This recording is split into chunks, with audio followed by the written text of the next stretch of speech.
Assalamualaikum warahmatullahi wabarakatuh. Alhamdulillahirabbil alamin. Assalatu wassalamu ala asrafil anbiya'i wal mursalin sayyidina wa maulana Muhammadin wa ala alihi wa sahbihi ajma'in. Allahumma salli ala Muhammad wa ala ali Muhammad. Anak-anak soleh dan solihah yang dirahmati Allah, pada majelis kali ini Ustazah akan menyampaikan suatu kisah salah seorang sahabat Rasulullah SAW. Dari kisah ini diharapkan anak-anak dapat mengambil hikmah serta dapat meneladani kebaikan dari sahabat Rasulullah tersebut. Nah, kisah yang akan Ustazah sampaikan kali ini adalah tentang seorang sahabat Rasulullah yang terkenal abid atau ahli ibadah, yang gagah berani dan terkenal merdu suaranya saat membacakan ayat suci Al-Quran. Siapakah dia? Dia adalah Abbad bin Bishr. Abbad bin Bishr adalah seorang sahabat yang tidak asing dalam sejarah dakwah Islam. Ia tidak hanya termasuk di antara para ahli ibadah, tapi juga tergolong kalangan para pahlawan yang gagah berani. Bahkan tidak hanya itu saja, ia juga seorang penguasa yang cakap, berbobot, dan dipercaya dalam urusan harta kekayaan kaum muslimin. Ketika Islam mulai tersiar di Madinah, Abbad bin Bishr masih tergolong muda. Dalam kegiatan sehari-hari, dia memperlihatkan tingkah laku yang baik, bersikap seperti orang-orang yang sudah dewasa. Kendati pun usianya belum mencapai 25 tahun. Dia mendekatkan diri kepada seorang da'i dari Mekah, yaitu Mus'ab bin Umair. Dalam tempo singkat, hati keduanya terikat dalam ikatan iman yang kokoh. Abbad mulai belajar membaca Al-Quran kepada Mus'ab. Suaranya merdu, menyejukkan dan menawan hati. Oleh karena itu, ia terkenal di kalangan para sahabat sebagai imam dan pembaca Al-Quran.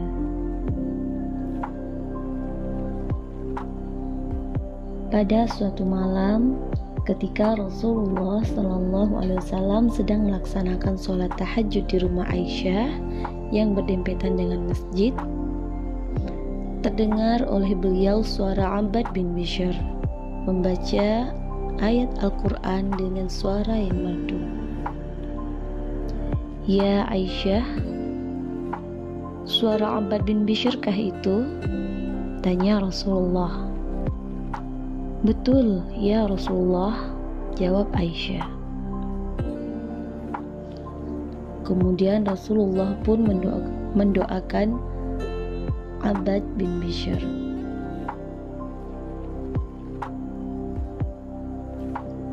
Abbad bin Bishr turut berperang bersama Rasulullah SAW dalam tiap peperangan yang beliau pimpin. Dalam peperangan itu, dia bertugas sebagai pembawa Al-Quran.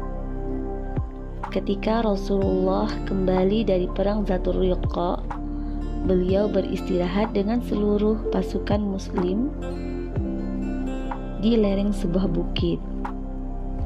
Setibanya di tempat perhentian di atas bukit, Rasulullah bertanya, "Siapa yang bertugas jaga malam ini?" Kemudian Abbad bin Bishr dan Ammar bin Yasir berdiri.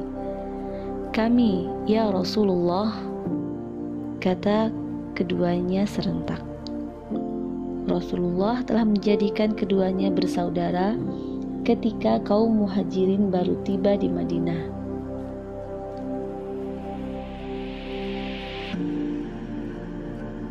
Akhirnya berangkatlah keduanya untuk berjaga di pos penjagaan. Ketika keduanya keluar ke pos penjagaan, Abbad bertanya kepada Amr, "Siapakah di antara kita yang berjaga terlebih dahulu?"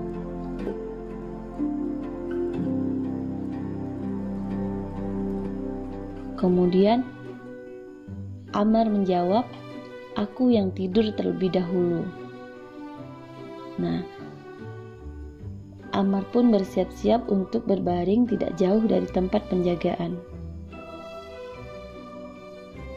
Dalam suasana malam yang tenang dan hening, Abbad bin Bishr sholat malam dan larut dalam manisnya ayat-ayat Al-Quran yang dibacanya.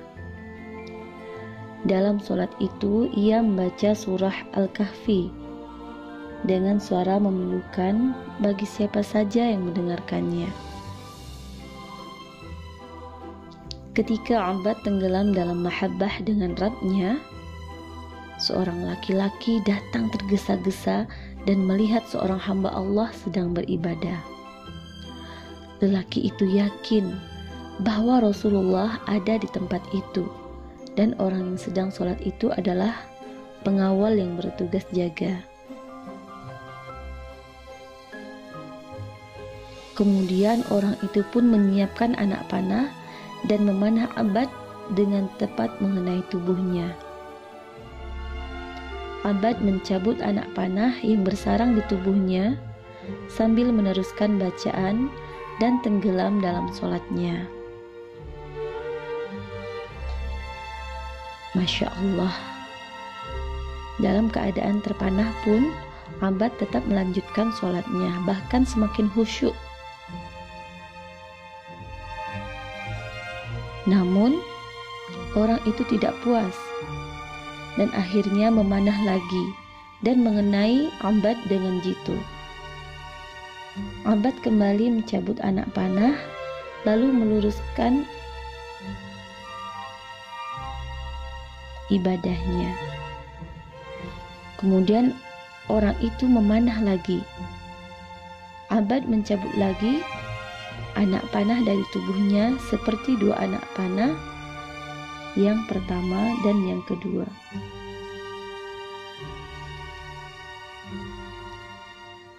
Giliran jaga pun tiba.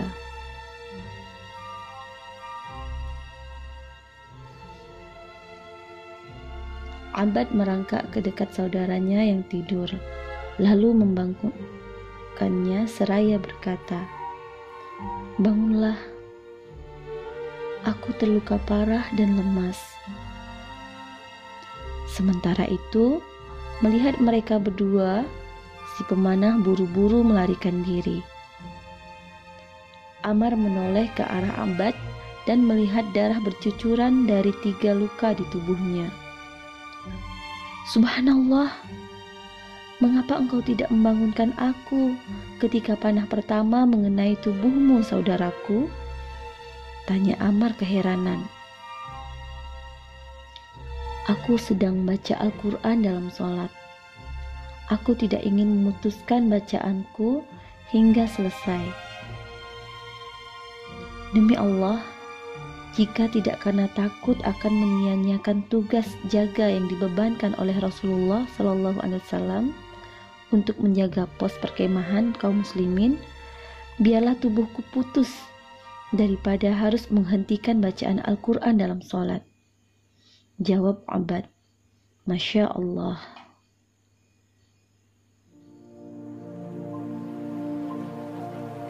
Jadi, Abbad bin Bishr tetap memilih untuk melanjutkan sholatnya dan melanjutkan bacaan ayat suci Al-Qur'annya ketika dalam sholat daripada membatalkannya walaupun terkena panah.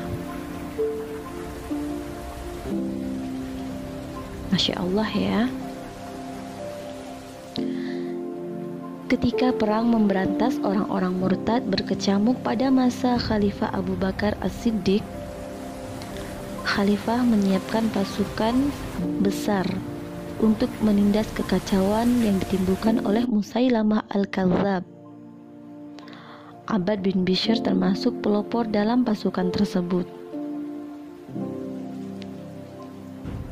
Abbad dan pasukannya menyerbu dan memecah pasukan musuh, serta menebar maut dengan pedangnya. Kemudian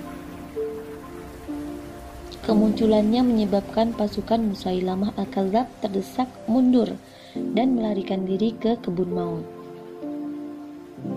Di sana, dekat pagar tembok kebun maut, Abbad gugur sebagai syahid. Tubuhnya penuh dengan luka bekas bacokan pedang, tusukan lembing, dan panah yang menancap.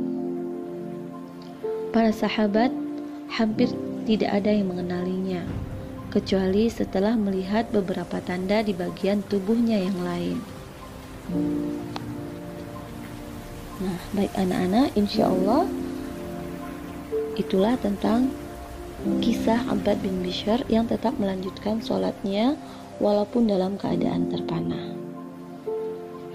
Nah, mungkin hanya itu yang dapat Ustazah sampaikan. Mudah-mudahan bermanfaat bagi kita semua. Kurang dan lebihnya Ustazah mohon maaf. Wallahu muwaffiq ila aqwamit thoriq. Assalamualaikum warahmatullahi wabarakatuh.